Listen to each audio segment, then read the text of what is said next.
உலக பொதுமறை திருக்குறள் அதிகாரம் 15 பிறனில் விழையாமை.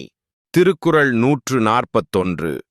பிறன் பொருளான் பெட்டொழுகும் பேதைமை ஞாலத் தரம்பொருள் கண்டார்கனில்.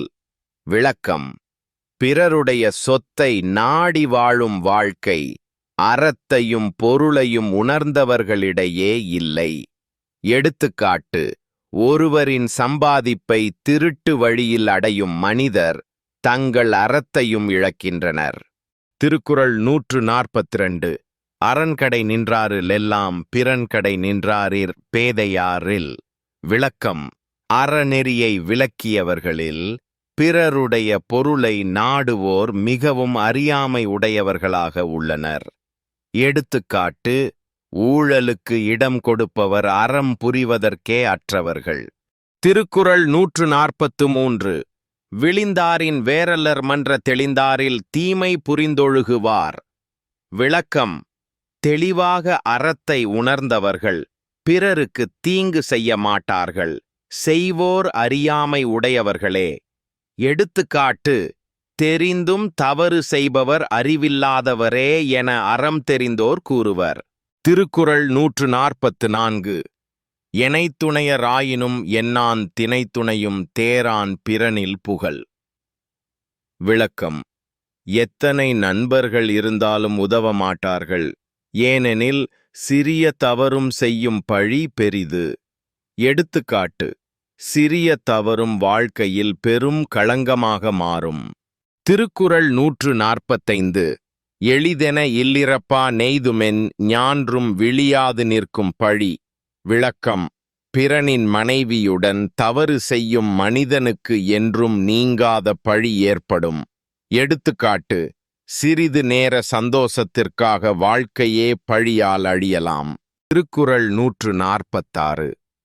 பகைபாவம் அச்சம் பழியென நான்கும் இகவாவாம் இல்லிறப்பான் கண். விளக்கம்: பிறனின் மனைவியை நாடும் ஒருவரிடம் பகை, பாவம், பயம், பழி என 4 பேரீச்சங்கள் நிழலாகவே இருக்கும். எடுத்துக்காட்டு: தவறான நடத்தை வாழ்க்கையில் 4 தீமைகளையும் கொண்டு வரும். திருக்குறள் 147. அறனியலான் இல்வாழ்வான் என்பான் பிறனியலான் பெண்மை நயவா தவன்.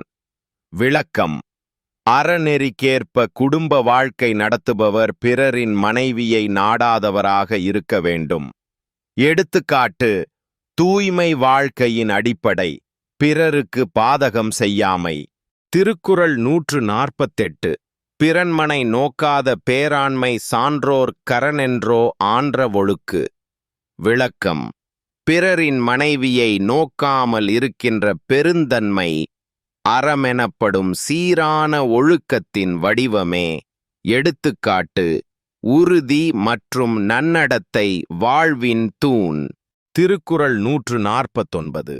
நலக்குரியார் யாரெனின் நாமநீர் வைப்பின் பிறர்க்குரியாள் தோள் தோயாத்தார். விளக்கம்: உயர்ந்த பண்புடையோர் யாரெனில் பிறரின் மனைவியை தொட்டு பழகாதவரே. எடுத்துக்காட்டு: கண்ணியம் காக்கும் பண்பே நலனுடையரின் அடையாளம். திருக்குறள் 150. அரண்வரையா நல்ல செய்யினும் பிறன்வரையாள் பெண்மை நயவாமை நன்று. விளக்கம்: அறத்தின் எல்லையை மீறாதவராக இல்லாவிட்டாலும் பிறரின் மனைவியை நாடாதவராக இருப்பது சிறந்த பண்பாகும். எடுத்துக்காட்டு: ஒரு தவறை தவிர்ப்பதே பல நல்லொழுக்கங்களை மீட்டுக்கொள்ள வழியாக அமையும். Please subscribe, like and comments.